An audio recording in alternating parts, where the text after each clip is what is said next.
Kanchan Outlook। Satnam Shri Waheguru ji. Comment section ਦੇ ਵਿੱਚ Waheguru type ਕਰਕੇ ਫਤਿਹ ਕਬੂਲ ਕਰੋ ਜੀ। ਵਾਹਿਗੁਰੂ ਜੀ ਕਾ ਖਾਲਸਾ, ਵਾਹਿਗੁਰੂ ਜੀ ਕੀ ਫਤਿਹ। ਤੁਸੀਂ ਆਪਣੇ ਸੁਝਾਅ ਅਤੇ ਸਵਾਲ ਵੀ ਕਮੈਂਟ ਕਰ ਸਕਦੇ ਹੋ। ਤੁਹਾਡੇ ਸੁਝਾਵਾਂ ਦੇ ਉੱਤੇ ਕੰਮ ਕਰਨ ਦੀ ਅਤੇ ਤੁਹਾਡੇ ਸਵਾਲਾਂ ਦੇ ਛੇਤੀ ਤੋਂ ਛੇਤੀ ਜਵਾਬ ਦੇਣ ਦੀ ਪੂਰੀ ਕੋਸ਼ਿਸ਼ ਕੀਤੀ ਜਾਏਗੀ। ਹੁਣ ਸ੍ਰੀ ਗੁਰੂ ਗ੍ਰੰਥ ਸਾਹਿਬ ਜੀ ਦੇ 151ਵੇਂ ਅੰਗ ਦੀ ਬਾਣੀ ਦੀ ਵਿਆਖਿਆ ਕਰਦੇ ਹਾਂ ਜੀ। 151ਵੇਂ ਅੰਗ ਤੋਂ ਰਾਗ ਗੌੜੀ ਦੀ ਸ਼ੁਰੂਆਤ ਹੁੰਦੀ ਹੈ। ਕਿਉਂਕਿ ਨਵਾਂ ਰਾਗ ਸ਼ੁਰੂ ਹੋ ਰਿਹਾ ਹੈ ਤਾਂ ਸ਼ੁਰੂਆਤ ਮੂਲ ਮੰਤਰ ਤੋਂ ਹੋਏਗੀ। ਤੇ ਇਸ ਅੰਗ ਦੀ ਬਾਣੀ ਦੇ ਵਿੱਚ ਸਾਨੂੰ ਇੱਕ ਸੱਚੇ ਪ੍ਰਭੂ ਮਿਲਾਪ ਦੀ ਤਸਵੀਰ ਦੇਖਣ ਨੂੰ ਮਿਲੇਗੀ। ਗੁਰੂ ਜੀ ਨੇ ਇੱਕ ਤਸਵੀਰ ਪਾਉਣ ਦੀ ਕੋਸ਼ਿਸ਼ ਕੀਤੀ ਹੈ ਕਿ ਸੱਚਾ ਪ੍ਰਭੂ ਮਿਲਾਪ ਕੀ ਹੈ। ਸੋ ਜੇਕਰ ਤੁਸੀਂ ਇਹ ਗੱਲ ਜਾਣਨ ਦੇ ਇੱਛੁਕ ਹੋ ਤਾਂ ਵੀਡੀਓ ਨੂੰ ਐਂਡ ਤੱਕ ਜ਼ਰੂਰ ਵੇਖਿਓ ਤਾਂ ਕਿ ਪੂਰੀ ਗੱਲਬਾਤ ਸਮਝ ਦੇ ਵਿੱਚ ਆ ਜਾਏ। ਹੁਣ ਆਪਾਂ ਸ਼ੁਰੂਆਤ ਕਰਦੇ ਹਾਂ। ਰਾਗ ਗੌੜੀ ਗੁਆਰੇਰੀ ਮਹਿਲਾ ਪਹਿਲਾ ਚੌਪ ਦੇ ਦੁਪ ਦੇ। ਇੱਕ ਓੰਕਾਰ ਸਤਨਾਮ ਕਰਤਾ ਪੁਰਖ ਨਿਰਭਉ ਨਿਰਵੈਰ ਅਕਾਲ ਮੂਰਤ ਅਜੂਨੀ ਸੈਭੰ ਗੁਰ ਪ੍ਰਸਾਦ। ਜਿਸ ਤਰ੍ਹਾਂ ਕਿ ਸ੍ਰੀ ਗੁਰੂ ਗ੍ਰੰਥ ਸਾਹਿਬ ਜੀ ਦੀ ਬਿਲਕੁਲ ਸ਼ੁਰੂਆਤ ਦੇ ਵਿੱਚ ਹੀ ਅਸੀਂ ਇਹ ਗੱਲ ਦੱਸੀ ਸੀ ਕਿ ਇਹ ਜੋ ਸ਼ਬਦ ਹੈ ਇਹ ਸਿੱਖੀ ਦਾ ਮੂਲ ਮੰਤਰ ਹੈ ਤੇ ਇਹ ਸਾਨੂੰ ਹਰ ਰਾਗ ਦੀ ਬਾਣੀ ਦੇ ਸ਼ੁਰੂਆਤ ਦੇ ਵਿੱਚ ਮਿਲੇਗਾ। ਇਸ ਤੋਂ ਅੱਗੇ ਹੁਣ ਰਾਗ ਗੌੜੀ ਦੇ ਵਿੱਚ ਜੋ ਗੁਰਬਾਣੀ ਹੈ ਉਸ ਦੀ ਸ਼ੁਰੂਆਤ ਹੁੰਦੀ ਹੈ। ਭਉ ਮੁੱਚ ਭਾਰਾ ਵੱਡਾ ਤੋਲ ਮਨ ਮਤ ਹੌਲੀ ਬੋਲੇ ਬੋਲ ਸਿਰ ਧਰ ਚੱਲੀਐ ਸਹੀਐ ਭਾਰ ਨਦਰੀ ਕਰਮੀ ਗੁਰ ਵਿਚਾਰ। ਭਉ ਤੋਂ ਭਾਵ ਡਰ, ਕਿਸੇ ਹੋਰ ਪ੍ਰਕਾਰ ਦਾ ਡਰ ਨਹੀਂ ਪਰ ਪਰਮਾਤਮਾ ਦਾ ਡਰ। ਮੁੱਚ ਤੋਂ ਭਾਵ ਬਹੁਤਾ। ਸੋ ਭਉ ਮੁੱਚ ਭਾਰਾ ਭਾਵ ਕਿ ਜੋ ਪਰਮਾਤਮਾ ਦਾ ਡਰ ਹੈ ਉਹ ਬਹੁਤ ਭਾਰਾ ਹੈ। ਵੱਡਾ ਤੋਲ ਤੇ ਉਹਦਾ ਤੋਲ ਵੀ ਬਹੁਤ ਵੱਡਾ ਹੈ। ਹੁਣ ਇੱਥੇ ਫਿਜ਼ੀਕਲ ਤੌਰ ਤੇ ਵਜ਼ਨ ਦੀ ਗੱਲ ਨਹੀਂ ਹੋ ਰਹੀ, ਇੱਥੇ ਇੱਕ ਅਹਿਸਾਸ ਦੇ ਤੌਰ ਤੇ ਵਜ਼ਨ ਦੀ ਗੱਲ ਹੋ ਰਹੀ ਹੈ। ਜਿਸ ਤਰ੍ਹਾਂ ਕਿ ਅਸੀਂ ਅਕਸਰ ਗੱਲ ਕਰਦੇ ਹਾਂ ਕਿ ਇਹ ਮਨੁੱਖ ਬੜੀਆਂ ਹੌਲੀਆਂ ਗੱਲਾਂ ਕਰਦਾ ਹੈ ਜਾਂ ਇਹ ਮਨੁੱਖ ਬੜੀਆਂ ਭਾਰੀਆਂ ਗੱਲਾਂ ਕਰਦਾ ਹੈ, ਤਾਂ ਇਹ ਉਸ ਪ੍ਰਕਾਰ ਦਾ ਜੋ ਹੌਲਾ ਤੇ ਭਾਰਾ ਹੈ ਉਹਦੀ ਗੱਲ ਕੀਤੀ ਜਾ ਰਹੀ ਹੈ। ਕਿਉਂਕਿ ਅਗਲੀ ਪੰਕਤੀ ਹੈ ਮਨ ਮਤ ਹੌਲੀ ਬੋਲੇ ਬੋਲ, ਕਿ ਜੋ ਮਨਮਤ ਹੈ, ਜੋ ਮਨ ਦੇ ਪਿੱਛੇ ਲੱਗ ਕੇ ਤੁਰਨ ਵਾਲਾ ਮਨੁੱਖ ਹੈ ਉਹਦੀ ਜੋ ਸਮਝ ਹੈ ਉਹ ਬਹੁਤ ਹਲਕੀ ਹੈ ਤੇ ਉਹ ਬੜੇ ਹਲਕੇ ਹੀ ਹੋਸ਼ੇ ਹੀ ਬੋਲ ਬੋਲਦਾ ਹੈ। ਪਰ ਜਿਹੜਾ ਮਨੁੱਖ ਗੁਰੂ ਦੇ ਨਾਲ ਜੁੜਿਆ ਹੋਇਆ ਹੈ, ਪਰਮਾਤਮਾ ਦੇ ਨਾਲ ਜੁੜਿਆ ਹੋਇਆ ਹੈ, ਉਹਦੀ ਸਮਝ ਭਾਰੀ ਹੋ ਜਾਂਦੀ ਹੈ, ਗੰਭੀਰ ਹੋ ਜਾਂਦੀ ਹੈ। ਉਹ ਚੀਜ਼ਾਂ ਨੂੰ, ਗੱਲਾਂ ਨੂੰ, ਅਹਿਸਾਸਾਂ ਨੂੰ ਡੂੰਘਾਈ ਤੋਂ ਵੇਖਣ ਲੱਗਦਾ ਹੈ। ਸਿਰ ਧਰ ਚੱਲੀਐ ਸਹੀਐ ਭਾਰ, ਕਹਿੰਦੇ ਕਿ ਜੇਕਰ ਅਸੀਂ ਇਹ ਪਰਮਾਤਮਾ ਦਾ ਡਰ ਜੋ ਹੈ ਆਪਣੇ ਸਿਰ ਤੇ ਰੱਖ ਕੇ ਆਪਣਾ ਜੀਵਨ ਗੁਜ਼ਾਰੀਏ, ਭਾਵ ਕਿ ਉਸ ਪਰਮਾਤਮਾ ਦੇ ਡਰ ਨੂੰ ਮੰਨ ਕੇ ਆਪਣਾ ਜੀਵਨ ਗੁਜ਼ਾਰੀਏ ਕਿ ਉਹ ਪਰਮਾਤਮਾ ਹੈ ਜੋ ਹਰ ਥਾਂ ਵਿਆਪਕ ਹੈ, ਸਾਡੀ ਹਰ ਇੱਕ ਗਤੀਵਿਧੀ ਨੂੰ ਉਹ ਵੇਖ ਰਿਹਾ ਹੈ। ਇਸ ਗੱਲ ਨੂੰ ਆਪਣੇ ਮਨ ਦੇ ਵਿੱਚ ਰੱਖ ਕੇ ਤੇ ਇਹਦਾ ਭਾਰ ਸਹਾਰ ਕੇ ਅਸੀਂ ਆਪਣੀ ਜੇ ਜ਼ਿੰਦਗੀ ਜਿਉ ਸਕੀਏ, ਗੁਜ਼ਾਰ ਸਕੀਏ ਤਾਂ ਨਦਰੀ ਕਰਮੀ ਗੁਰ ਵਿਚਾਰ, ਤਾਂ ਪਰਮਾਤਮਾ ਦੀ ਮਿਹਰ ਦੀ ਨਜ਼ਰ ਦੇ ਨਾਲ, ਉਹਦੀ ਬਖਸ਼ਿਸ਼ ਦੇ ਨਾਲ, ਗੁਰੂ ਦੀ ਦੱਸੀ ਹੋਈ ਜੋ ਵਿਚਾਰ ਹੈ, ਜੋ ਸੇਵਾ ਹੈ, ਉਹ ਸਾਡੀ ਜ਼ਿੰਦਗੀ ਦਾ ਹਿੱਸਾ ਬਣ ਜਾਂਦੀ ਹੈ, ਉਹ ਸਾਡਾ ਕਰਮ ਬਣ ਜਾਂਦੀ ਹੈ। ਜੋ ਸਹੀ ਹੈ ਭਾਰ ਲਿਖਿਆ ਹੋਇਆ ਹੈ ਉਹਨੂੰ ਥੋੜ੍ਹਾ ਜਿਹਾ ਸਮਝਣ ਦੀ ਲੋੜ ਹੈ ਕਿ ਕਿਸ ਤਰ੍ਹਾਂ ਅਸੀਂ ਆਪਣੇ ਆਪ ਨੂੰ ਯੋਗ ਬਣਾਉਣਾ ਹੈ ਕਿ ਅਸੀਂ ਉਸ ਪਰਮਾਤਮਾ ਦਾ ਜੋ ਡਰ ਹੈ ਉਹਦਾ ਭਾਰ ਸਹਿ ਸਕੀਏ, ਜਾਂ ਉਸ ਭਾਰ ਨੂੰ ਸਹਿਣਾ ਔਖਾ ਕਿਉਂ ਹੈ।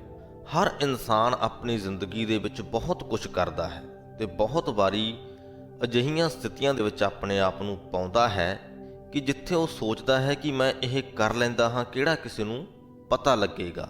ਇਹਦਾ ਮਤਲਬ ਇਹ ਹੁੰਦਾ ਹੈ ਕਿ ਉਹਦਾ ਮਨ ਸੋਚ ਰਿਹਾ ਹੈ ਕਿ ਜੋ ਮੈਂ ਕਰਨ ਜਾ ਰਿਹਾ ਹਾਂ ਉਹ ਗਲਤ ਹੈ, ਜੋ ਮੇਰਾ ਦਿਲ ਹੈ ਇਸ ਗੱਲ ਦੀ ਇਜਾਜ਼ਤ ਨਹੀਂ ਦਿੰਦਾ ਕਿ ਮੈਂ ਇਹ ਕੰਮ ਕਰਾਂ। ਪਰ ਜੋ ਮੇਰਾ ਮਨ ਹੈ, ਮਨਮੁਖ ਵਾਲਾ ਜੋ ਮੇਰਾ ਮਨ ਹੈ, ਉਹ ਮੈਨੂੰ ਇਹ ਕੰਮ ਕਰਨ ਦੇ ਲਈ ਮਜਬੂਰ ਕਰ ਰਿਹਾ ਹੈ ਤੇ ਮੇਰੇ ਲਈ ਸੌਖਾ ਇਸ ਕਰਕੇ ਹੋ ਗਿਆ ਇਸ ਕੰਮ ਨੂੰ ਕਰਨਾ ਕਿਉਂਕਿ ਕੋਈ ਦੇਖ ਨਹੀਂ ਰਿਹਾ। ਉਹੇ ਜੇ ਮੌਕੇ ਦੇ ਉੱਤੇ ਜੇਕਰ ਅਸੀਂ ਇਸ ਗੱਲ ਨੂੰ ਮੰਨ ਕੇ ਚੱਲੀਏ ਕਿ ਉਹ ਪਰਮਾਤਮਾ ਸਾਡੇ ਸਿਰ ਦੇ ਉੱਪਰ ਬੈਠਾ ਸਾਨੂੰ ਵੇਖ ਰਿਹਾ ਹੈ, ਤਾਂ ਅਸੀਂ ਇੱਕ ਬੜੀ ਦੁਬਿਧਾ ਵਾਲੀ ਸਥਿਤੀ ਦੇ ਵਿੱਚ ਪੈ ਜਾਵਾਂਗੇ। ਉੱਥੇ ਅਸੀਂ ਤੰਗ ਹੋਵਾਂਗੇ। ਇਸ ਲਈ ਉਸ ਭਾਰ ਨੂੰ ਸਹਿਣਾ ਔਖਾ ਹੈ, ਪਰ ਜੇਕਰ ਅਸੀਂ ਸਹਿ ਲਈਏ ਜੇਕਰ ਅਸੀਂ ਇਸ ਗੱਲ ਨੂੰ ਮੰਨ ਲਈਏ ਕਿ ਹਾਂ ਪ੍ਰਮਾਤਮਾ ਮੈਨੂੰ ਵੇਖ ਰਿਹਾ ਹੈ ਤੇ ਉਹ ਗਲਤ ਕੰਮ ਜੋ ਅਸੀਂ ਕਰਨ ਵਾਲੇ ਸੀ ਉਹਦੇ ਤੋਂ ਵਰਜ ਲਈਏ ਆਪਣੇ ਆਪ ਨੂੰ, ਤਾਂ ਜ਼ਿੰਦਗੀ ਸੋਹਣੀ ਬਣ ਜਾਂਦੀ ਹੈ। ਅੱਗੇ ਚੱਲਦੇ ਹਾਂ। ਕਹਿੰਦੇ ਭੈ ਬਿਨ ਕੋਇ ਨਾ ਲੰਘ ਸਪਾਰ, ਭੈ ਭਉ ਰਾਖਿਆ ਭਾਏ ਸਵਾਰ ਰਹਾਓ। ਕਹਿੰਦੇ ਉਸ ਪਰਮਾਤਮਾ ਦੇ ਡਰ ਅਦਬ ਤੋਂ ਬਿਨਾਂ ਇਸ ਸੰਸਾਰ ਸਮੁੰਦਰ ਨੂੰ ਕੋਈ ਲੰਘ ਨਹੀਂ ਸਕਦਾ, ਪਾਰ ਨਹੀਂ ਕਰ ਸਕਦਾ। ਉਹਨੂੰ ਪਾਰ ਕਰਨਾ ਬੜਾ ਔਖਾ ਹੈ। ਵੀਡੀਓ ਦਾ ਲਿੰਕ ਤੁਹਾਨੂੰ ਡਿਸਕ੍ਰਿਪਸ਼ਨ ਦੇ ਵਿੱਚ ਮਿਲ ਜਾਏਗਾ, ਜਿਸ ਦੇ ਵਿੱਚ ਅਸੀਂ ਸੰਸਾਰ ਸਮੁੰਦਰ ਦੇ ਬਾਰੇ 'ਚ ਡੂੰਘੀ ਗੱਲਬਾਤ ਕੀਤੀ ਹੋਈ ਹੈ। ਮੁੱਖ ਤੌਰ 'ਤੇ ਇਹ ਕਹਿ ਸਕਦੇ ਹਾਂ ਕਿ ਇਹ ਜੋ ਸੰਸਾਰ ਸਮੁੰਦਰ ਹੈ ਕੁਝ ਹੋਰ ਨਹੀਂ, ਸਾਡੇ ਮਨ ਦੀਆਂ ਉਲਝਣਾਂ ਨੇ, ਸਾਡੀ ਸੋਚ ਦੀਆਂ ਗੁੰਝਲਾਂ ਨੇ। ਤਾਂ ਇਹਨਾਂ ਦੇ ਵਿੱਚੋਂ ਪਾਰ ਲੰਘਣਾ ਪਰਮਾਤਮਾ ਦੇ ਡਰ ਅਦਬ ਤੋਂ ਬਿਨਾਂ ਬਹੁਤ ਔਖਾ ਹੈ। ਤੇ ਜਿਹੜਾ ਮਨੁੱਖ ਉਸ ਪਰਮਾਤਮਾ ਦਾ ਭੈ, ਉਹਦੇ ਲਈ ਪਿਆਰ ਆਪਣੇ ਦਿਲ ਦੇ ਵਿੱਚ ਰੱਖਦਾ ਹੈ, ਉਹ ਇਹਨਾਂ ਲਹਿਰਾਂ ਦੇ ਉੱਤੇ ਸਵਾਰ ਹੋ ਕੇ ਇਸ ਸੰਸਾਰ ਸਮੁੰਦਰ ਤੋਂ ਪਾਰ ਲੰਘ ਜਾਂਦਾ ਹੈ। ਭੈ ਤਨ ਅਗਨ ਭਖੈ ਭੈ ਨਾਲ, ਭੈ ਭਉ ਘੜੀਐ ਸ਼ਬਦ ਸਵਾਰ। ਕਹਿੰਦੇ ਸਾਡੇ ਸਰੀਰ ਦੇ ਵਿੱਚ ਉਸ ਪਰਮਾਤਮਾ ਦੇ ਨਾਲ ਮਿਲਾਪ ਦੀ ਜੋ ਅੱਗ ਹੈ ਉਹ ਵੀ ਉਹਦੇ ਡਰ ਨਾਲ ਹੀ ਪੈਦਾ ਹੁੰਦੀ ਹੈ ਤੇ ਉਹ ਭਖਦੀ ਵੀ ਉਹਦੇ ਡਰ ਦੇ ਨਾਲ ਹੀ ਹੈ। ਜਿੰਨਾ ਚਿਰ ਉਸ ਪਰਮਾਤਮਾ ਦਾ ਜੋ ਡਰ ਅਦਬ ਹੈ ਉਹ ਸਾਡੇ ਮਨ ਦੇ ਵਿੱਚ ਨਹੀਂ ਹੈ ਤਾਂ ਉਹਦੇ ਨਾਲ ਮਿਲਾਪ ਦੀ ਤਾਂਘ ਸਾਡੇ ਅੰਦਰ ਪੈਦਾ ਵੀ ਨਹੀਂ ਹੁੰਦੀ ਤੇ ਉਹ ਜਿਉਂਦੀ ਵੀ ਨਹੀਂ ਰਹਿੰਦੀ। ਭੈ ਭਉ ਘੜੀਐ ਸ਼ਬਦ ਸਵਾਰ। ਭੈ ਤੇ ਭਉ ਦੋਨਾਂ ਹੀ ਸ਼ਬਦਾਂ ਦਾ ਅਰਥ ਡਰ ਹੈ। ਕਹਿੰਦੇ ਉਸ ਪਰਮਾਤਮਾ ਦੇ ਡਰ ਦੇ ਨਾਲ ਅਸਲੀ ਜੀਵਨ ਜੋ ਹੈ ਘੜਿਆ ਜਾਂਦਾ ਹੈ। ਅਸਲੀ ਜੀਵਨ ਜਾਂਚ ਜੋ ਹੈ ਉਸ ਪਰਮਾਤਮਾ ਦੇ ਡਰ ਅਦਬ ਦੇ ਵਿੱਚ ਰਹਿ ਕੇ ਹੀ ਸਿੱਖੀ ਜਾਂਦੀ ਹੈ, ਉੱਥੇ ਹੀ ਰਹਿ ਕੇ ਉਹ ਘੜੀ ਜਾਂਦੀ ਹੈ। ਸ਼ਬਦ ਸਵਾਰ ਤੇ ਗੁਰੂ ਦੇ ਸ਼ਬਦਾਂ ਦੇ ਵਿੱਚ ਜੁੜ ਕੇ ਉਸ ਜੀਵਨ ਜਾਂਚ ਨੂੰ ਸਵਾਰਿਆ ਜਾਂਦਾ ਹੈ। ਭੈ ਬਿਨ ਘਾੜਤ ਕੱਚ ਨ ਕੱਚ। ਤੇ ਜਿਹੜੀ ਜੀਵਨ ਜਾਂਚ ਅਸੀਂ ਪਰਮਾਤਮਾ ਦੇ ਡਰ ਅਦਬ ਤੋਂ ਬਿਨਾਂ ਬਣਾਉਂਦੇ ਹਾਂ ਉਹ ਕੱਚੀ ਤੇ ਨਕੰਮੀ ਹੁੰਦੀ ਹੈ। ਅੰਧਾ ਸੱਚਾ ਅੰਧੀ ਸੱਟ। ਉਸ ਜੀਵਨ ਜਾਂਚ ਨੂੰ ਬਣਾਉਣ ਦੇ ਲਈ ਜੋ ਅਸੀਂ ਸਾਂਚਾ ਵਰਤਦੇ ਹਾਂ ਉਹ ਵੀ ਅੰਧਾ ਭਾਵ ਫਜ਼ੂਲ ਹੁੰਦਾ ਹੈ, ਅਗਿਆਨਤਾ ਵਾਲਾ ਹੁੰਦਾ ਹੈ। ਤੇ ਜੋ ਉਸ ਸਾਂਚੇ ਤੇ ਅਸੀਂ ਸੱਟ ਮਾਰਦੇ ਹਾਂ ਉਹ ਵੀ ਅਗਿਆਨਤਾ ਵਾਲੀ ਤੇ ਫਜ਼ੂਲ ਹੁੰਦੀ ਹੈ। ਥੋੜ੍ਹੀ ਉਦਾਹਰਨ ਦੇ ਕੇ ਇਸ ਗੱਲ ਨੂੰ ਸਮਝਾਉਣ ਦੀ ਕੋਸ਼ਿਸ਼ ਕਰਦੇ ਹਾਂ ਕਿ ਇੱਕ ਤਾਂ ਸਾਡੀ ਜੀਵਨ ਜਾਂਚ ਹੈ ਜੋ ਅਸੀਂ ਆਮ ਆਪਣੀ ਜ਼ਿੰਦਗੀ ਜਿਉਂਦੇ ਹਾਂ, ਆਪਣੇ ਆਸ-ਪਾਸ ਦੇ ਲੋਕਾਂ ਤੋਂ ਅਸੀਂ ਗੱਲਾਂ ਸਿੱਖਦੇ ਹਾਂ, ਉਹਨਾਂ ਦੇ ਉੱਤੇ ਅਮਲ ਕਰਦੇ ਹਾਂ, ਉੱਦਾਂ ਦਾ ਹੀ ਅਸੀਂ ਆਪਣੇ ਆਪ ਨੂੰ ਬਣਾਉਣ ਦੀ ਕੋਸ਼ਿਸ਼ ਕਰਦੇ ਹਾਂ। ਜਿੱਦਾਂ ਦਾ ਸਾਡਾ ਆਲਾ ਦੁਆਲਾ ਹੁੰਦਾ ਹੈ ਉੱਥੇ ਜੋ ਚੀਜ਼ ਪ੍ਰਚਲਿਤ ਹੁੰਦੀ ਹੈ, ਜਿਸ ਪ੍ਰਕਾਰ ਦੀ ਸੋਚ ਪ੍ਰਚਲਿਤ ਹੁੰਦੀ ਹੈ ਉਸੇ ਪ੍ਰਕਾਰ ਦੀ ਸੋਚ ਅਸੀਂ ਗ੍ਰਹਿਣ ਕਰ ਲੈਂਦੇ ਹਾਂ। ਸੋ ਸਾਡਾ ਜੋ ਆਲਾ ਦੁਆਲਾ ਹੈ ਉਹ ਸਾਡੇ ਜੀਵਨ ਦੇ ਲਈ ਸਾਂਝੇ ਦਾ ਕੰਮ ਕਰਦਾ ਹੈ। ਹੁਣ ਉਹ ਜੀਵਨ ਜਾਂਚ ਬਣ ਤੇ ਗਈ ਸਾਡੇ ਮਨ ਦੇ ਅੰਦਰ, ਪਰ ਉਹਨੂੰ ਅਸੀਂ ਬਾਹਰ ਵੀ ਕੱਢਣਾ ਹੈ, ਉਹਨੂੰ ਅਸੀਂ ਆਪਣੀ ਜ਼ਿੰਦਗੀ ਦੇ ਵਿੱਚ ਲਾਗੂ ਵੀ ਕਰਨਾ ਤੇ ਉਹਦੇ ਲਈ ਸਾਨੂੰ ਕੁਝ ਸੱਟ ਮਾਰਨੀ ਪੈਂਦੀ ਹੈ। ਜਿਸ ਤਰ੍ਹਾਂ ਕਿ ਸਾਂਚੇ ਦੇ ਵਿੱਚ ਕਿਹੜੀਆਂ ਚੀਜ਼ਾਂ ਬਣਦੀਆਂ ਨੇ, ਜਿਸ ਤਰ੍ਹਾਂ ਇੱਟਾਂ ਲੈ ਲਈਏ, ਮਿੱਟੀ ਨੂੰ ਸਾਂਚੇ ਦੇ ਵਿੱਚ ਭਰਿਆ ਜਾਂਦਾ ਹੈ ਤਾਂ ਉਹ ਉਸ ਸਾਂਚੇ ਦਾ ਆਕਾਰ ਲੈ ਲੈਂਦੀ ਹੈ, ਪਰ ਫਿਰ ਉਸ ਸਾਂਚੇ ਦੇ ਬਾਹਰਲੇ ਪਾਸੇ ਥੋੜ੍ਹੀ ਜਿਹੀ ਸੱਟ ਲਗਾ ਕੇ ਉਸ ਜੋ ਮਿੱਟੀ ਦੀ ਇੱਟ ਬਣ ਗਈ ਹੈ ਉਹਨੂੰ ਬਾਹਰ ਕੱਢਣਾ ਪੈਂਦਾ ਹੈ। ਉਸੇ ਤਰ੍ਹਾਂ ਹੀ ਅਸੀਂ ਆਪਣੇ ਜੋ ਆਲਾ ਦੁਆਲਾ ਹੈ ਉਹਦੇ ਹਿਸਾਬ ਨਾਲ ਆਪਣੇ ਮਨ ਦੇ ਅੰਦਰ ਇੱਕ ਜੀਵਨ ਤਿਆਰ ਕਰ ਲੈਂਦੇ ਹਾਂ, ਪਰ ਉਸ ਜੀਵਨ ਨੂੰ ਜਦੋਂ ਅਸੀਂ ਲਾਗੂ ਕਰਨਾ ਹੈ ਉਹਦੇ ਲਈ ਥੋੜ੍ਹੀ ਸੱਟ ਦੀ ਲੋੜ ਹੁੰਦੀ ਹੈ, ਥੋੜ੍ਹਾ ਜਿਹਾ ਹੁਲਾਰਾ ਚਾਹੀਦਾ ਹੁੰਦਾ ਹੈ ਕਿ ਜਦੋਂ ਅਸੀਂ ਉਸ ਗੱਲ ਨੂੰ ਆਪਣੇ 'ਤੇ ਲਾਗੂ ਕਰਨ ਲੱਗ ਜਾਈਏ। ਸੋ ਇਹ ਦੁਨਿਆਵੀ ਜੋ ਆਪਣੇ ਆਲੇ ਦੁਆਲੇ ਨੂੰ ਦੇਖ ਕੇ ਅਸੀਂ ਆਪਣਾ ਜੀਵਨ ਬਣਾਉਂਦੇ ਹਾਂ, ਗੁਰੂ ਜੀ ਕਹਿੰਦੇ ਕਿ ਉਹ ਅੰਧਾ ਹੈ, ਉਹ ਸਾਂਚਾ ਵੀ ਅੰਧਾ ਹੈ ਤੇ ਉਹਦੇ 'ਤੇ ਮਾਰੀ ਗਈ ਸੱਟ ਵੀ ਅੰਧੀ ਹੈ। ਤੇ ਦੂਜੇ ਪਾਸੇ ਜੇਕਰ ਅਸੀਂ ਗੁਰੂ ਦੇ ਲੜ ਲੱਗ ਕੇ, ਬਾਣੀ ਦੇ ਲੜ ਲੱਗ ਕੇ ਆਪਣੀ ਜੀਵਨ ਜਾਂਚ ਤਿਆਰ ਕਰਦੇ ਹਾਂ, ਬਾਣੀ ਦੇ ਵਿੱਚੋਂ ਜੋ ਅਸੀਂ ਸਿੱਖ ਰਹੇ ਹਾਂ ਉਹਨਾਂ ਚੀਜ਼ਾਂ ਨੂੰ ਸੋਚੀਏ, ਸੋਚ ਕੇ ਉਹਨਾਂ ਦੇ ਅਨੁਸਾਰ ਆਪਣਾ ਇੱਕ ਜੀਵਨ ਬਣਾਈਏ, ਇੱਥੇ ਫਿਰ ਜੋ ਉਹ ਜੀਵਨ ਸਾਡੇ ਮਨ ਦੇ ਵਿੱਚ ਤੇ ਬਣ ਗਿਆ, ਪਰ ਉਹਨੂੰ ਅਸੀਂ ਬਾਹਰ ਕੱਢਣਾ, ਉਹਨੂੰ ਹਕੀਕੀ ਰੂਪ ਦੇ ਵਿੱਚ ਲੈ ਕੇ ਆਉਣਾ, ਤਾਂ ਉੱਥੇ ਵੀ ਸਾਨੂੰ ਸੱਟ ਦੀ ਲੋੜ ਪੈਂਦੀ ਹੈ ਤੇ ਉਹ ਸੱਟ ਦਾ ਕੰਮ ਕਰਦਾ ਹੈ ਗੁਰੂ ਦਾ ਸ਼ਬਦ। ਤਾਂ ਹੀ ਗੁਰੂ ਜੀ ਨੇ ਕਿਹਾ ਕਿ ਭੈ ਭਉ ਘੜੀਐ, ਕਿ ਪ੍ਰਮਾਤਮਾ ਦੇ ਡਰ ਅਦਬ ਦੇ ਵਿੱਚ ਰਹਿ ਕੇ ਅਸੀਂ ਉਹ ਜੀਵਨ ਜਾਂਚ ਘੜ ਤੇ ਲਈ, ਸ਼ਬਦ ਸਵਾਰ, ਤੇ ਗੁਰੂ ਦੇ ਸ਼ਬਦਾਂ ਦੇ ਨਾਲ ਉਹਨੂੰ ਸਵਾਰਨਾ ਹੈ, ਉਹਨੂੰ ਬਾਹਰ ਲੈ ਕੇ ਆਉਣਾ ਹੈ, ਹਕੀਕੀ ਰੂਪ ਦੇ ਵਿੱਚ ਉਸ ਜੀਵਨ ਜਾਚ ਨੂੰ ਅਸੀਂ ਲਾਗੂ ਕਰਨਾ ਹੈ। ਕੁੱਲ ਮਿਲਾ ਕੇ ਇਹਨਾਂ ਪੰਕਤੀਆਂ ਦੇ ਵਿੱਚ ਜ਼ਿੰਦਗੀ ਨੂੰ ਬਣਾਉਣ ਦੇ ਤੇ ਜ਼ਿੰਦਗੀ ਨੂੰ ਹੰਢਾਉਣ ਦੇ ਦੋ ਵੱਖ-ਵੱਖ ਪਹਿਲੂਆਂ ਦੀ ਗੱਲ ਕੀਤੀ ਗਈ ਹੈ। ਇੱਕ ਜੋ ਦੁਨਿਆਵੀ ਹੈ, ਸੰਸਾਰਕ ਹੈ, ਅਸੀਂ ਆਸ-ਪਾਸ ਨੂੰ ਵੇਖ ਕੇ ਤਿਆਰ ਕਰਦੇ ਹਾਂ, ਤੇ ਦੂਸਰਾ ਜੋ ਗੁਰੂ ਦੇ ਲੜ ਲੱਗ ਕੇ ਇੱਕ ਡੂੰਘੀ ਸੋਚ ਦੇ ਹਿਸਾਬ ਨਾਲ ਅਸੀਂ ਤਿਆਰ ਕਰਦੇ ਹਾਂ। ਬੁੱਧੀ ਬਾਜੀ ਉਪਜੈ ਚਾਉ, ਸਹਿਸ ਸਿਆਣਪ ਪਵੈ ਨਾ ਤਾਉ।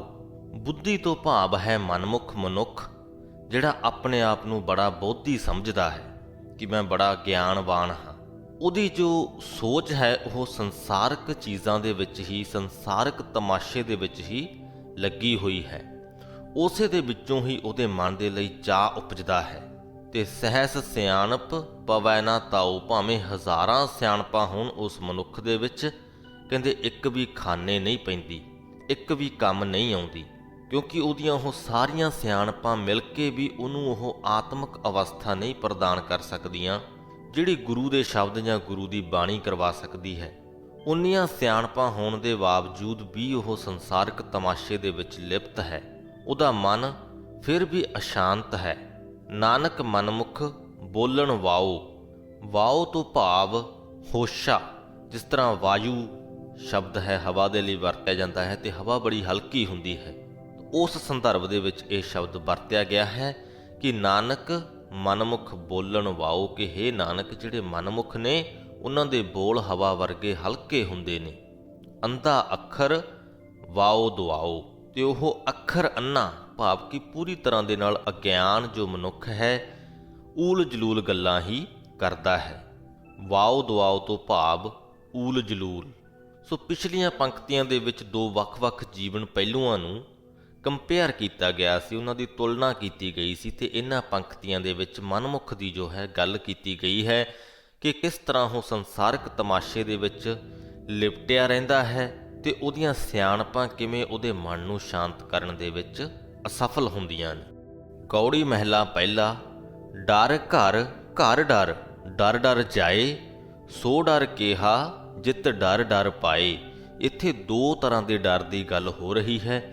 ਇੱਕ ਜੋ ਸਾਡਾ ਮੌਤ ਦਾ ਡਰ ਹੈ, ਜਾਂ ਜੋ ਸਾਡੇ ਸੰਸਾਰਕ ਡਰ ਨੇ, ਜੋ ਅਸੀਂ ਛੋਟੀਆਂ-ਛੋਟੀਆਂ ਚੀਜ਼ਾਂ ਨੂੰ ਖੋਣ ਤੇ ਡਰਦੇ ਰਹਿੰਦੇ ਹਾਂ, ਕਿਸੇ ਤਰ੍ਹਾਂ ਦੀ ਆਫਤ ਆਉਣ ਤੇ ਡਰਦੇ ਰਹਿੰਦੇ ਹਾਂ, ਇੱਕ ਉਸ ਡਰ ਦੀ ਗੱਲ ਹੋ ਰਹੀ ਹੈ। ਤੇ ਦੂਸਰਾ ਜੋ ਪ੍ਰਮਾਤਮਾ ਦਾ ਡਰ ਅਦਬ ਹੈ ਉਹਦੀ ਗੱਲ ਹੋ ਰਹੀ ਹੈ। ਕਹਿੰਦੇ ਡਰ ਘਰ, ਕਿ ਉਸ ਪ੍ਰਮਾਤਮਾ ਦਾ ਜੋ ਡਰ ਹੈ ਉਹਨੂੰ ਆਪਣੇ ਘਰ ਦੇ ਵਿੱਚ, ਆਪਣੇ ਹਿਰਦੇ ਦੇ ਵਿੱਚ ਵਸਾ। ਘਰ ਡਰ, ਤੇਰਾ ਹਿਰਦਾ ਜੋ ਹੈ ਹਮੇਸ਼ਾ ਉਸ ਪ੍ਰਮਾਤਮਾ ਦੇ ਡਰ ਅਦਬ ਦੇ ਵਿੱਚ ਰਹਿਣਾ ਚਾਹੀਦਾ ਹੈ। ਜੇ ਅਜਿਹਾ ਹੋ ਜਾਏ ਤਾਂ ਡਰ ਡਰ ਜਾਏ। ਇਹਦੇ ਵਿੱਚ ਜੋ ਪਹਿਲਾ ਡਰ ਹੈ ਉਹ ਹੈ ਸਾਡਾ ਮੌਤ ਵਾਲਾ ਡਰ, ਕਿ ਉਹ ਜੋ ਮੌਤ ਵਾਲਾ ਡਰ ਹੈ ਉਹ ਡਰ ਜਾਂਦਾ ਹੈ, ਉਹ ਭੈ ਭੀਤ ਹੋ ਜਾਂਦਾ ਹੈ ਜਦੋਂ ਅਸੀਂ ਪ੍ਰਮਾਤਮਾ ਦਾ ਡਰ ਆਪਣੇ ਅੰਦਰ ਵਸਾ ਲਈਏ। ਸੋ ਡਰ ਕੇਹਾ ਜਿਤ ਡਰ ਡਰ ਪਾਏ। ਕਹਿੰਦੇ ਫਿਰ ਇਹ ਮੌਤ ਵਾਲਾ ਡਰ ਵੀ ਕੋਈ ਡਰ ਹੋਇਆ ਜਿਹਨੂੰ ਪ੍ਰਮਾਤਮਾ ਦਾ ਡਰ ਡਰਾ ਲੈਂਦਾ ਹੈ। ਸੋ ਦੋ ਪ੍ਰਕਾਰ ਦੇ ਡਰ ਦੀ ਗੱਲ ਹੋ ਰਹੀ ਹੈ, ਦੋਨਾਂ ਚੋਂ ਇੱਕ ਹੀ ਸਾਡੇ ਅੰਦਰ ਰਹਿ ਸਕਦਾ ਹੈ। ਜੇਕਰ ਅਸੀਂ ਪ੍ਰਮਾਤਮਾ ਦਾ ਡਰ ਆਪਣੇ ਅੰਦਰ ਵਸਾ ਲਈਏ ਤਾਂ ਉਹ ਸਾਨੂੰ ਡਰਾਉਂਦਾ ਨਹੀਂ, ਉਹ ਸਾਨੂੰ ਖੁਸ਼ੀ ਦਿੰਦਾ ਹੈ, ਉਹ ਸਾਡੇ ਮਨ ਨੂੰ ਦੁਨਿਆਵੀ ਡਰਾਂ ਤੋਂ ਮੁਕਤ ਕਰਾ ਦਿੰਦਾ ਹੈ। ਤੁਧ ਬਿਨ ਦੂਜੀ ਨਾਹੀ ਜਾਏ, ਕਹਿੰਦੇ ਤੇਰੇ ਤੋਂ ਬਿਨਾਂ ਦੂਜਾ ਕੋਈ ਆਸਰਾ ਹੀ ਨਹੀਂ ਹੈ ਜਿਹੜਾ ਸਾਨੂੰ ਉਹਨਾਂ ਡਰਾਂ ਤੋਂ ਮੁਕਤ ਕਰਾ ਸਕੇ। ਜੋ ਕਿਛ ਵਰਤੈ ਸਭ ਤੇਰੀ ਰਜਾਏ, ਕਿ ਇਸ ਦੁਨੀਆ ਦੇ ਵਿੱਚ ਜੋ ਕੁਝ ਵੀ ਹੋ ਰਿਹਾ ਹੈ, ਜੋ ਕੁਝ ਵੀ ਵਰਤ ਰਿਹਾ ਹੈ, ਸਭ ਤੇਰੀ ਮਰਜ਼ੀ ਦੇ ਨਾਲ ਹੀ ਵਰਤ ਰਿਹਾ ਹੈ। ਡਰੀਐ ਜੇ ਡਰ ਹੋਵੈ ਹੋਰ, ਡਰ ਡਰ ਡਰਨਾ ਮਨ ਕਾ ਸੋਰ ਰਹਾਓ। ਕਹਿੰਦੇ ਅਸੀਂ ਡਰਦੇ ਰਹਿੰਦੇ ਹਾਂ, ਸਹਿਮੇ ਰਹਿੰਦੇ ਹਾਂ ਜੇ ਡਰ ਹੋਵੈ ਹੋਰ, ਕਿ ਪ੍ਰਮਾਤਮਾ ਦੇ ਡਰ ਤੋਂ ਬਿਨਾਂ ਜੇਕਰ ਕਿਸੇ ਹੋਰ ਪ੍ਰਕਾਰ ਦਾ ਡਰ ਅਸੀਂ ਆਪਣੇ ਮਨ ਦੇ ਵਿੱਚ ਵਸਾਈ ਰੱਖੀਏ, ਪ੍ਰਮਾਤਮਾ ਦਾ ਡਰ ਅਦਬ ਆਪਣੇ ਮਨ ਦੇ ਵਿੱਚ ਨਾ ਰੱਖੀਏ, ਤਾਂ ਅਸੀਂ ਹਮੇਸ਼ਾ ਡਰੇ ਰਹਿੰਦੇ ਹਾਂ, ਸਹਿਮੇ ਰਹਿੰਦੇ ਹਾਂ। ਡਰ ਡਰ ਡਰਨਾ ਮਨ ਕਾ ਸੋਰ, ਮਨ ਦੀ ਜੋ ਘਬਰਾਹਟ ਹੈ ਉਹ ਹਮੇਸ਼ਾ ਬਣੀ ਰਹਿੰਦੀ ਹੈ। ਜੋ ਸਹਿਮ ਹੈ ਉਹ ਸਾਡੇ ਮਨ ਦੇ ਵਿੱਚ ਹਰ ਵੇਲੇ ਬਣਿਆ ਰਹਿੰਦਾ ਹੈ। ਸਾਡਾ ਮਨ ਅਸ਼ਾਂਤ ਰਹਿੰਦਾ ਹੈ, ਸ਼ਾਂਤ ਨਹੀਂ ਹੋ ਪਾਉਂਦਾ ਹੈ। ਤੇ ਜੇਕਰ ਅਸੀਂ ਪ੍ਰਮਾਤਮਾ ਦਾ ਡਰ ਅਦਬ ਮਨ ਦੇ ਵਿੱਚ ਵਸਾ ਲਈਏ ਤਾਂ ਬਾਕੀ ਦੇ ਸਾਰੇ ਹੀ ਡਰ ਖਤਮ ਹੋ ਜਾਂਦੇ ਨੇ, ਮਨ ਨੂੰ ਇੱਕ ਸ਼ਾਂਤੀ ਮਹਿਸੂਸ ਹੁੰਦੀ ਹੈ। ਨਾ ਜਿਉ ਮਰੈ ਨਾ ਡੂਬੈ ਤਰੈ, ਜਿਨ ਕਿਛ ਕੀਆ ਸੋ ਕਿਛ ਕਰੈ। ਕਹਿੰਦੇ ਕਿ ਉਸ ਪਰਮਾਤਮਾ ਦੇ ਡਰ ਅਦਬ ਤੋਂ ਬਿਨਾਂ, ਉਹਦੇ ਹੁਕਮ ਤੋਂ ਬਿਨਾਂ ਨਾ ਹੀ ਤਾਂ ਜੀਵ ਜਿਉਂਦੇ ਨੇ, ਨਾ ਮਰਦੇ ਨੇ, ਨਾ ਡੁੱਬਦੇ ਨੇ ਤੇ ਨਾ ਹੀ ਤਰਦੇ ਨੇ। ਜਿਨ ਕਿਛ ਕੀਆ, ਜਿਹਨੇ ਇਸ ਸੰਸਾਰ ਦੀ, ਇਸ ਸ੍ਰਿਸ਼ਟੀ ਦੀ ਰਚਨਾ ਕੀਤੀ ਹੈ, ਸੋ ਕਿਛ ਕਰੈ, ਉਹੀ ਸਭ ਕੁਛ ਕਰਦਾ ਹੈ। ਹੁਕਮੇ ਆਵੈ ਹੁਕਮੇ ਜਾਏ, ਜਿਹੜੇ ਜੀਵ ਨੇ ਉਹਦੇ ਹੁਕਮ ਅਨੁਸਾਰ ਹੀ ਜਨਮ ਲੈਂਦੇ ਨੇ ਤੇ ਉਹਦੇ ਹੁਕਮ ਅਨੁਸਾਰ ਹੀ ਆਪਣਾ ਜੀਵਨ ਭੋਗ ਕੇ ਇੱਥੋਂ ਚਲੇ ਜਾਂਦੇ ਨੇ। ਅੱਗੇ ਪਾਛੈ ਹੁਕਮ ਸਮਾਏ, ਤੇ ਅੱਗੇ ਪਿੱਛੇ ਵੀ ਉਹਦੇ ਹੁਕਮ ਦੇ ਵਿੱਚ ਹੀ ਬੱਝੇ ਰਹਿੰਦੇ ਨੇ। ਉਹਦੇ ਹੁਕਮ ਦੇ ਨਾਲ ਜਨਮੇ, ਉਹਦੇ ਹੁਕਮ ਦੇ ਨਾਲ ਹੀ ਮਰੇ, ਤੇ ਜਿੰਨੀ ਵੀ ਜ਼ਿੰਦਗੀ ਭੋਗੀ ਉਹ ਵੀ ਉਹਦੇ ਹੁਕਮ ਦੇ ਵਿੱਚ ਹੀ ਭੋਗੀ। ਹੰਸ ਹੇਤ ਆਸਾ ਅਸਮਾਨ, ਤਿਸ ਵਿੱਚ ਭੂਖ ਬਹੁਤ ਨੈਸਾਨ। ਹੰਸ ਤੋਂ ਭਾਵ ਨਿਰਦਇਤਾ, ਹੇਤ ਤੋਂ ਭਾਵ ਮੋਹ, ਆਸਾ ਤੋਂ ਭਾਵ ਤ੍ਰਿਸ਼ਨਾਵਾਂ, ਤੇ ਅਸਮਾਨ ਤੋਂ ਭਾਵ ਸਵੈ ਮਾਨ, ਆਪਣੇ ਆਪ ਦੇ ਉੱਪਰ ਜੋ ਮਨੁੱਖ ਨੂੰ ਮਾਣ ਹੁੰਦਾ ਹੈ। ਕਹਿੰਦੇ ਜਿਹੜੇ ਹਿਰਦੇ ਦੇ ਵਿੱਚ ਪਰਮਾਤਮਾ ਦੇ ਡਰ ਅਦਬ ਤੋਂ ਬਿਨਾਂ ਇਹ ਸਾਰਾ ਕੁਝ ਹੈ, ਨਿਰਦਇਤਾ ਹੈ, ਮੋਹ ਹੈ, ਹੰਕਾਰ ਹੈ, ਸਵੈ ਮਾਨ ਹੈ, ਤਿਸ ਵਿੱਚ ਭੂਖ ਬਹੁਤ ਨੈਸਾਨ। ਨੈਸਾਨ ਤੋਂ ਭਾਵ ਨਦੀ ਵਾਂਗ, ਕਹਿੰਦੇ ਨਦੀ ਦੇ ਪਾਣੀ ਵਾਂਗ ਠਾਠਾਂ ਮਾਰਦੀ ਹੋਈ ਤ੍ਰਿਸ਼ਨਾਵਾਂ ਦੀ ਅੱਗ ਉਸ ਹਿਰਦੇ ਦੇ ਵਿੱਚ ਬਹੁਤ ਜ਼ਿਆਦਾ ਹੁੰਦੀ ਹੈ। ਤੇ ਦੂਜੇ ਪਾਸੇ ਜਿਹੜੇ ਗੁਰਮੁਖ ਮਨੁੱਖ ਹੁੰਦੇ ਨੇ, ਉਹਨਾਂ ਦੇ ਲਈ ਭਉ ਖਾਣਾ ਪੀਣਾ ਆਧਾਰ, ਬਿਨ ਖਾਧੇ ਮਰ ਹੋਏ ਗਵਾਰ। ਉਹਨਾਂ ਦੇ ਲਈ ਉਸ ਪਰਮਾਤਮਾ ਦੇ ਡਰ ਅਦਬ ਦੇ ਵਿੱਚ ਰਹਿਣਾ ਹੀ ਸਭ ਖਾਣਾ ਪੀਣਾ ਹੁੰਦਾ ਹੈ, ਉਹਨਾਂ ਦੀ ਜ਼ਿੰਦਗੀ ਦਾ ਆਸਰਾ ਹੁੰਦਾ ਹੈ। ਇਹਦਾ ਇਹ ਮਤਲਬ ਨਹੀਂ ਹੈ ਕਿ ਉਹ ਭੁੱਖੇ ਹੀ ਰਹਿੰਦੇ ਨੇ ਜਾਂ ਪਿਆਸੇ ਹੀ ਰਹਿੰਦੇ ਨੇ, ਪਰ ਪਰਮਾਤਮਾ ਦੇ ਡਰ ਅਦਬ ਦੇ ਵਿੱਚ ਰਹਿਣਾ ਉਹਨਾਂ ਦੇ ਲਈ ਇੱਕ ਬਹੁਤ ਵੱਡਾ ਆਸਰਾ ਹੁੰਦਾ ਹੈ। ਸਰੀਰਕ ਭੁੱਖ ਨੂੰ ਮਿਟਾਉਣ ਦੇ ਲਈ ਜ਼ਰੂਰ ਖਾਣਾ ਖਾਣਾ ਹੀ ਪੈਂਦਾ ਹੈ, ਪਾਣੀ ਵੀ ਪੀਣਾ ਹੀ ਪੈਂਦਾ ਹੈ, ਪਰ ਜਿਹੜੀ ਮਾਨਸਿਕ ਭੁੱਖ ਹੈ ਉਹ ਉਹਨਾਂ ਦੀ ਪਰਮਾਤਮਾ ਦੇ ਡਰ ਅਦਬ ਨਾਲ ਹੀ ਪੂਰੀ ਹੋਈ ਰਹਿੰਦੀ ਹੈ। ਮਨ ਦੀ ਭੁੱਖ ਨੂੰ, ਮਨ ਦੀਆਂ ਤ੍ਰਿਸ਼ਨਾਵਾਂ ਨੂੰ ਤ੍ਰਿਪਤ ਕਰਨ ਦੇ ਲਈ ਉਹਨਾਂ ਨੂੰ ਸੰਸਾਰਕ ਯਤਨ ਨਹੀਂ ਕਰਨੇ ਪੈਂਦੇ। ਵਿਣ ਖਾਧੇ ਮਰ ਹੋਹੈ ਗਵਾਰ, ਕਹਿੰਦੇ ਜਦੋਂ ਤੱਕ ਉਹ ਪਰਮਾਤਮਾ ਦਾ ਡਰ ਨਹੀਂ ਖਾਂਦੇ, ਪਰਮਾਤਮਾ ਦਾ ਡਰ ਆਪਣੇ ਮਨ ਦੇ ਵਿੱਚ ਨਹੀਂ ਵਸਾਉਂਦੇ, ਤਾਂ ਗਵਾਰ ਹੁੰਦੇ ਨੇ, ਖਵਾਰ ਹੁੰਦੇ ਨੇ। ਜਿਸ ਕਾ ਕੋਏ ਕੋਈ ਕੋਏ ਕੋਏ, ਕਹਿੰਦੇ ਜਿਹਦਾ ਕੋਈ ਨਾ ਕੋਈ ਸਹਾਰਾ ਹੈ ਉਹ ਬਹੁਤ ਵਿਰਲਾ ਹੈ। ਕੋਈ ਕਿਸੇ ਦੇ ਨਾਲ ਨਹੀਂ ਖੜਦਾ, ਕੋਈ ਵੀ ਕਿਸੇ ਦਾ ਸਦਾ ਦੇ ਲਈ ਸਹਾਇਕ ਜਾਂ ਸਾਥੀ ਨਹੀਂ ਹੁੰਦਾ। ਕੋਈ ਵਿਰਲਾ ਹੀ ਮਨੁੱਖ ਹੁੰਦਾ ਹੈ ਜਿਹੜਾ ਕਿਸੇ ਦੂਸਰੇ ਮਨੁੱਖ ਦਾ ਸਹਾਰਾ ਬਣਿਆ ਹੋਵੇ। ਲੇਕਿਨ ਸਭ ਕੋ ਤੇਰਾ ਤੂੰ ਸਭਨਾ ਕਾ ਸੋਏ, ਪਰ ਸਾਰੇ ਜੀਵ ਤੇਰੇ ਪੈਦਾ ਕੀਤੇ ਹੋਏ ਨੇ ਤੇ ਤੂੰ ਸਾਰਿਆਂ ਦਾ ਸਹਾਰਾ ਬਣਿਆ ਹੋਇਆ ਹੈ, ਸਦਾ ਦੇ ਲਈ ਸਹਾਰਾ ਹੈ।